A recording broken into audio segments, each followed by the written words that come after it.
지난주일에 하나님의 응답은 예수 그리스도 안에서 얼마든지 이해가 된다고 말씀을 드렸습니다. 주여 원하시면 저를 깨끗게 하실 수 있나이다 라는 문둥병자의 말에 예수께서는 흔쾌히 원하노니 깨끗함을 받아라고 말씀하셨다고 했습니다. 안 된다라든가 기다리라든가 생각해보자 라고 말씀하지 않았습니다. 우리가 이렇게 생각하면 이해가 쉽습니다. 환자가 병원에 가서 치료를 받으려고 할 때 어떤 의사도 나는 당신을 치료할 뜻이 없다라고 말하지 않습니다. 다른 데 가봐라 라고 말하는 병원 없습니다. 그런 의사는 자격이 없는 사람입니다. 왜 의사가 되겠습니까? 전쟁 중에도 의사는 자기 편 군인뿐만이 아니고 적군이라도 부상자를 치료해야 될 의무가 있습니다. 모든 의사는 고쳐봅시다 라고 말을 하고 실제로 고치려고 애를 씁니다. 개중에는 노력은 했지만 못 고칠 수는 있지만 고치려는 뜻이 없었기 때문에 못 고치는 경우는 없습니다. 병원뿐만이 아니고 세상에 있는 모든 기관이나 단체가 다 마찬가지예요. 사람이 찾아가서 도움을 요청할 때 안 됩니다 라고 거부하는 데는 없습니다. 그것이 공무원이든 은행이든 파출소든 무슨 영상아리든 정부기관이든 간에 사람이 가서 무슨 요청을 할 때 더 강력하게 요청을 해야 되는 데가 있고 덜 강력하게 해야 되는 데가 있을지 모르지만 어느 누구도 대번에 안 됩니다 라고 말하지 않아요. 그런 기관은 존재할 필요가 없습니다. 할 수 있기 때문에 존재하는 것입니다. 그렇지 않습니까? 식당에 가서 음식을 주문할 때 일단 식당에 자리가 있어야 되고 그리고 앉은 후에 주문을 한다면 어느 누구도 다른 식당 가세요 라고 말하지 않습니다. 그건 영업을 포기한 것입니다.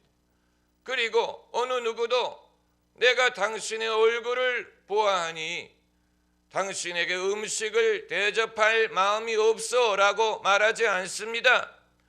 그런 사람은 영업을 포기한 것입니다.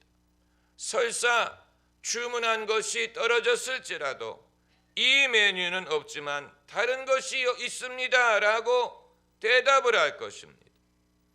우리가 물건을 빌리러 이웃집에 찾아가 무엇을 빌리려고 할 때 문도 안 열어주는 사람도 간혹 있지만 대부분의 사람은 도움의 요청에 응합니다. 응하는 신용이라도 합니다. 만약에 대번에 안 되겠습니다 라고 말한다면 그 사람은 이웃되기를 포기한 것입니다.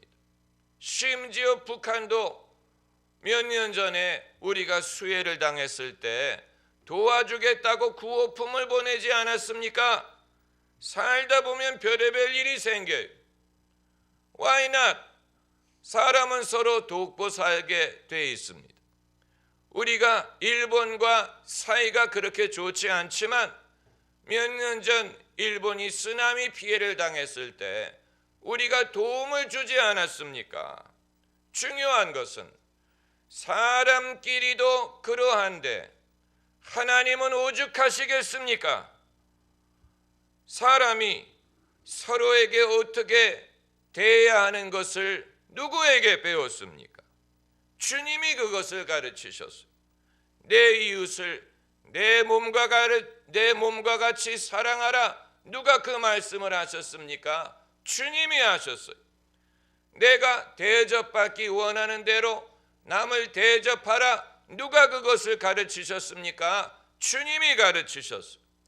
누가 오리를 가자 하면 십리를 가주라. 누가 그 말씀을 하셨습니까? 주님이 하셨어요. 너희가 악할지라도 그 말은 사람이 악할지라도 구하는 자에게 좋은 것을 줄 줄 알거든 하물며 너희 천부께서 구하는 자에게 좋은 것을 주시지 아니하겠느냐? 왜 주님이 하물며라고 말씀하셨느냐? 사람은 악할지라도 달라는 자에게, 적어도 달라는 자식에게 좋은 것을 줄 안다면 하나님이 우리에게 어떻게 하실지를 알 수 있지 않겠느냐는 말씀이에요. 그러므로 우리는 하나님에 대한 이미지를 하나님의 말씀에 맞춰서 바꿔야 될 필요가 있습니다. 하나님에 대한 이미지, 하나님을 안 믿는 것은 아닌데 하나님에 대한 이미지가 다 같은 것은 아닙니다. 대다수의 사람들은 하나님이 어떠한 분인가 하는 하나님의 이미지를 자신의 경험에 맞추어서 생각을 한다든가 아니면 자신의 감정에 맞춰서 생각하는 경우가 많아요. 그래서 자신의 감정에 따라서 어떤 날은 하나님이 좋아 생각하고 좋게 생각되고 어떤 날은 하나님이 없는 것 같고 어떤 날은 하나님이 잔인한 것 같고 어떤 날은 하나님처럼 모진 분이 없다고 생각을 합니다. 그러나 우리는 우리의 경험이든 우리의 감정이 아닌 하나님의 말씀에 맞춰서 하나님이 어떠한 분인가를 생각해야 됩니다. 그것이 쉬운 일이 아니에요. 왜냐하면 사람들은 자기가 살면서 겪는 괴로움이 하나님으로부터 온다고 생각하고 괴로움이 많을수록 하나님은 나를 괴롭게 하는 분이라고 생각하기 때문입니다. 모진 인생의 경험을 한 사람일수록 하나님에 대하여 어두운 생각을 합니다. 나오미가 원래 나오미란 이름의 뜻은 즐겁다라는 뜻인데 자기는 더 이상 나오미라는 이름이 맞지 않는다고 생각하고 쓰다는 내용의 마라로 이름을 바꾼 것을 보면 알 수 있습니다. 나오미에게는 하나님은 어떤 분이냐? 마라와 같은 분이 내 인생을 쓰게 만들었어. 나오미에게 하나님은 마라와 같은 분이 많은 사람들의 뇌리에 하나님은 마라와 같은 분으로 각인이 돼 있습니다. 그 이미지를 바꾸는 것은 교회가 할 수 있는 일이 아니에요. 어느 누구도 사람 머리에 각인되어 있는 마라와 같은 하나님의 이미지를 바꿔줄 수 없습니다. 배우자도 못하고 친구도 못하고 부모도 못합니다. 어느 누구도 그 이미지를 바꿀 수 없고 하나님만이 그 이미지를 바꾸실 수 있습니다. 우리가 하나님에게 기회를 드린다면 하나님에게 기회를 드려야 됩니다. 이제까지는 내 인생에 괴로운 일, 억울한 일들만이 있었는데 왜 예수 믿는 사람들은 하나님을 좋으신 하나님이라고 부를까? 사실 하나님이 좋으신 하나님이라고 부를 줄 아는 사람은 세상의 극소수에 불과합니다. 하나님의 존재는 다 믿어요. 다 믿는다고 보면 돼요. 그러나 하나님을 좋으신 하나님이라고 설정하는 사람은 소수에 불과합니다. 그건 그만큼 하나님에 대한 이미지가 왜곡되었기 때문이라든가 하나님을 알지 못하기 때문이라든가 뭔가 하나님이 역사하실 수 있는 기회를 드리지 못한 것이 이유입니다. 여러분, 하나님이 역사하시는 방법이 있습니다. 어떻게 역사하시느냐? 농부와 같이 역사하십니다. 농부가 농사를 짓는 방법대로 하십니다. 제일 먼저 우리의 마음밭에 씨앗을 심으십니다. 그리고 그 씨가 자라나게 하십니다. 그리고 때가 되면 열매를 거두게 하십니다. 사과나무 씨앗이 처음부터 사과가 되는 게 아니에요. 그게 땅에 심기어 싹이 자라나고 나무가 성장해서 그래서 사과가 맺히는 것입니다. 사과나무 씨앗 속에는 사과가 있지만 그것을 사람이 먹을 수 있을 때까지는 기다려야 됩니다. 왜 신앙생활이 시간이 필요하냐? 하나님이 역사하시는 방법이 이러하기 때문입니다.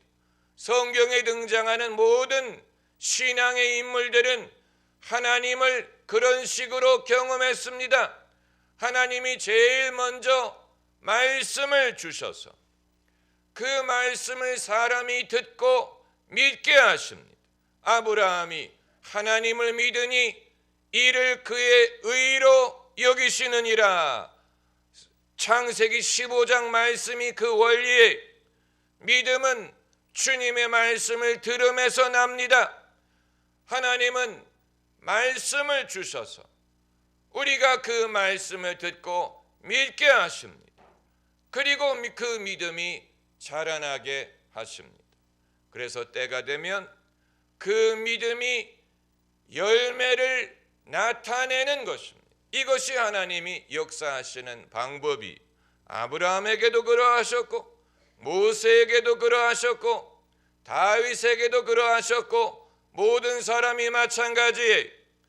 하나님이 역사하시는 방법을 알아야 하나님이 내 인생에 당신의 일을 하실 수가 있습니다. 주님은 좋은 씨앗을 심으시지 나쁜 씨앗을 심지 않습니다. 가라지가 어떻게 생겼느냐 하는 질문에 원수가 이렇게 하였느니라고 해서 하나님은 선한 분이기 때문에 우리에게 선한 씨앗을 심어서 선한 결과를 얻게 하시는 분이에요. 하나님에게 기회를 드려야 됩니다. Let God be God. 하나님이 하나님 되게 하고 하나님이 당신의 일을 하도록 하셔야 됩니다. 그것이 신앙생활이. 교회의 사명은 사람들이 하나님에 대하여 마라처럼 생각하는 것을 바꿀 수 있는 힘은 없지만 성도들에게 신앙을 가르쳐서 각 사람이 자신의 삶 속에 하나님이 하시는 일을 경험하면서 하나님에 대한 인식을 올바로 갖도록 도와주는 것입니다. 이것은 아주 어려운 사명이요, 귀중한 사명이요, 사람이 사람에게 할 수 있는 어떤 선행보다도 더 중요하고 그 영혼을 구원하고 그 인생에 어마어마한 영향을 끼치는 것입니다. 사람이 사람에게 떡을 주어서 배고픔을 일시적으로 해결하게 할 수 있지만 하나님의 말씀을 주면 그 말씀은 일평생 그 사람의 영혼을 살찌게 할 수 있습니다.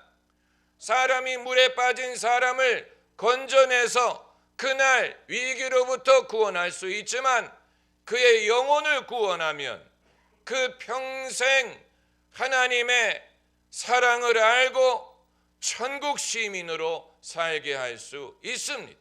그러므로 사람의 신앙을 돕는 것은 그의 영혼을 돕는 것이요, 그의 영혼을 돕는 것은 그 인생을 구원하는 일이에요. 일평생 그의 인생을 돕는 일이에요. 이 일을 우리가 과소평가하면 안 됩니다. 우리는 은과 금을 주는 것을 목적으로 삼는 게 아니에요. 은과 금이 필요할 때가 있지만 은과 금보다도 더 귀중한 것이 나사렛 예수의 이름으로 일어나게 하는 것입니다. 주저앉은 영혼, 하나님을 모르는 영혼, 인생을 마라에 쓴 물처럼 생각하는 영혼을 예수님의 이름으로 일어나게 해서 하나님이 당신을 사랑하십니다. 당신을 버리지 않습니다. 당신을 정죄하지 않습니다. 기쁜 소식. 우리 교회 이름이 기쁜 소식 교회인 것이 우연한 것이 아니에요. 여러분 뉴스를 들어보세요. 인터넷이든 신문이든 TV든 대부분의 뉴스는 나쁜 소식이에요. 사고가 났다느니, 무슨 경기가 안 좋다느니, 무슨 누가 죽었다느니, 나쁜 소식이 아니면 뉴스라고 여기지 않아요. 그러나 하나님이 교회로 세상에 전하게 하시는 소식은 굿뉴스, 기쁜 소식이에요. 무엇이 기쁠 수가 있다는 말이냐?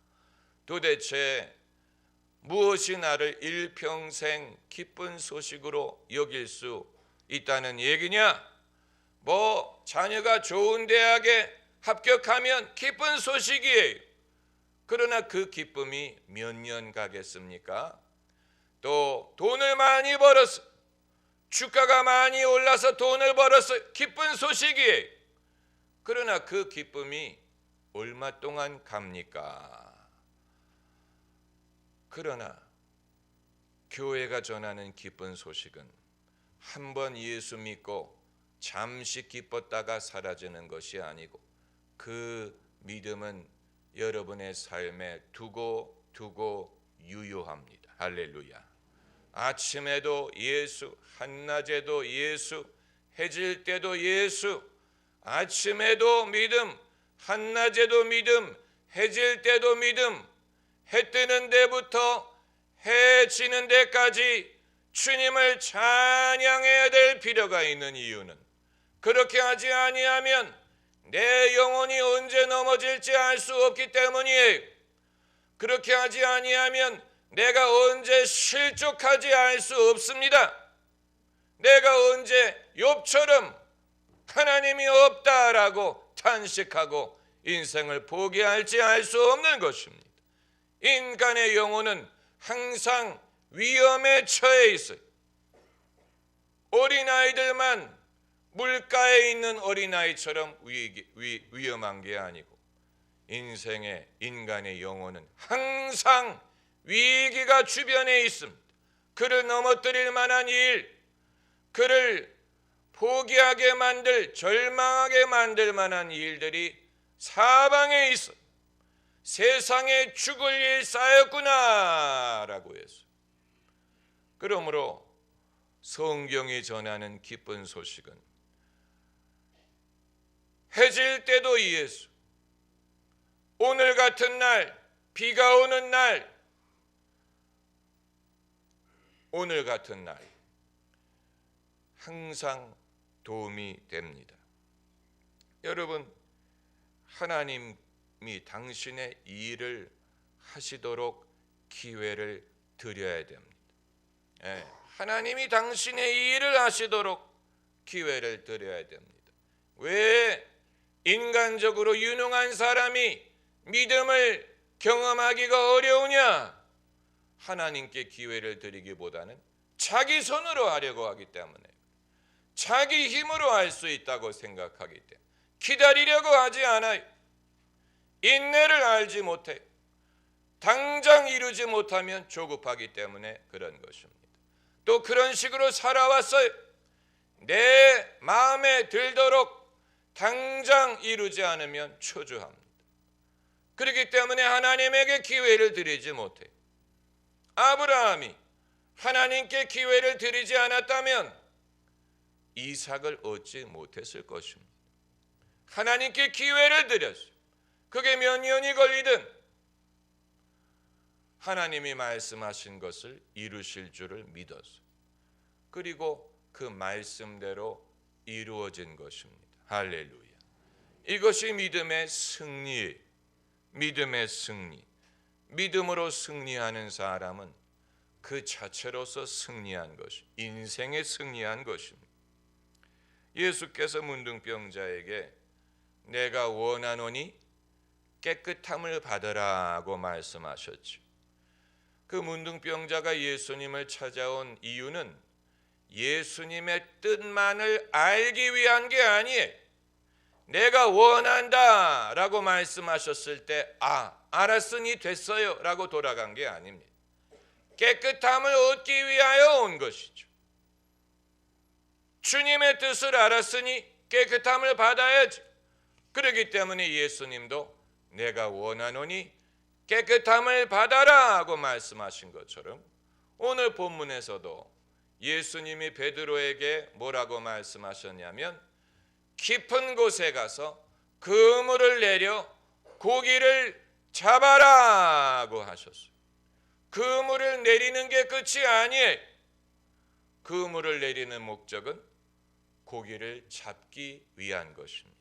당연한 것이 아니냐?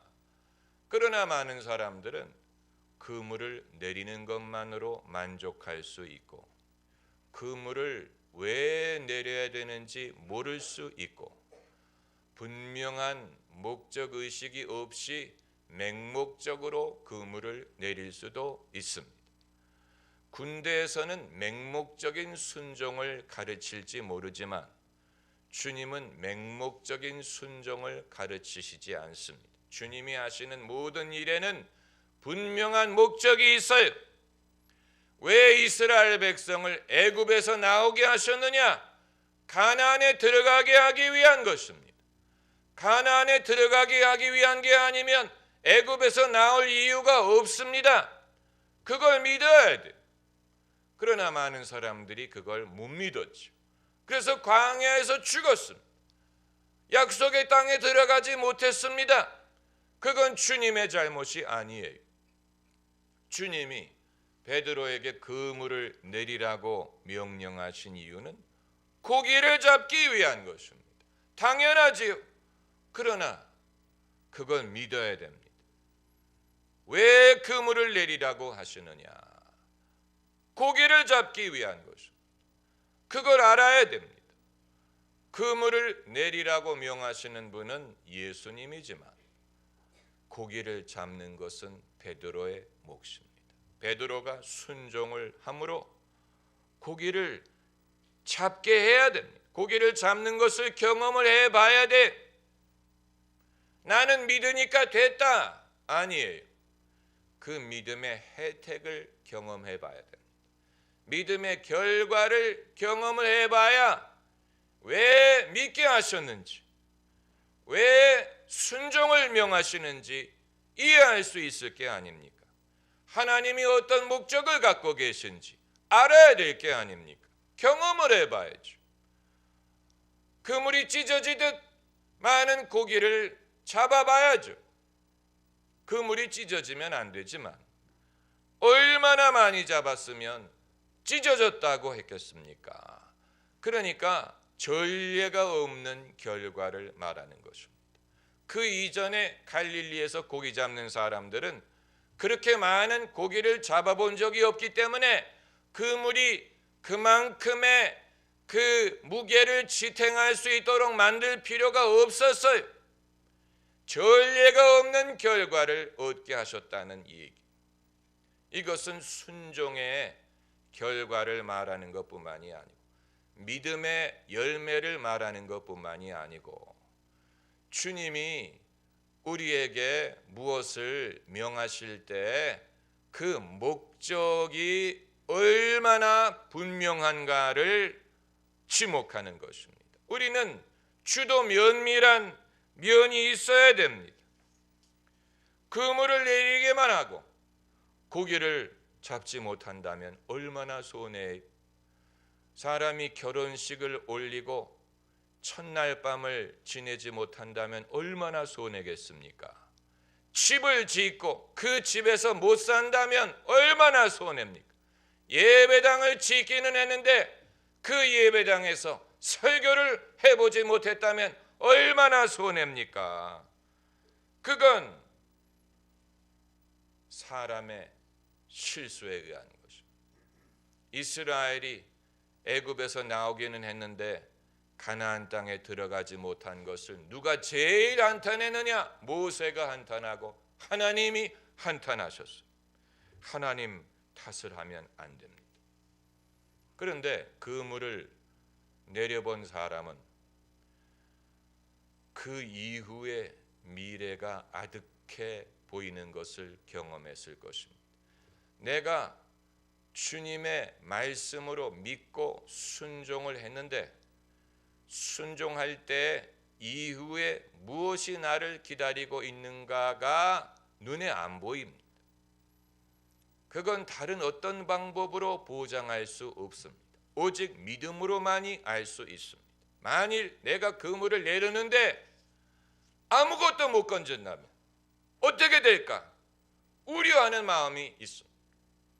이것은 아무것도 못 건지는 것에 대한 우려인 것뿐만이 아니고 믿음의 손상이 가지 않을까, 실족하지 않을까, 하나님에 대한 믿음을 상실하게 되지 않을까 하는 우려가 있습니다.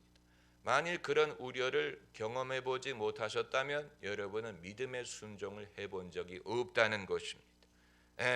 걱정도 팔자에 사람이 결과를 얻지 못하는 것에 대해서 염려하는 것뿐만이 아니고 내가 그렇게 되면 하나님을 떠나게 되지 않을까, 믿음에 실족하지 않을까 하는 우려를 할 때가 있죠.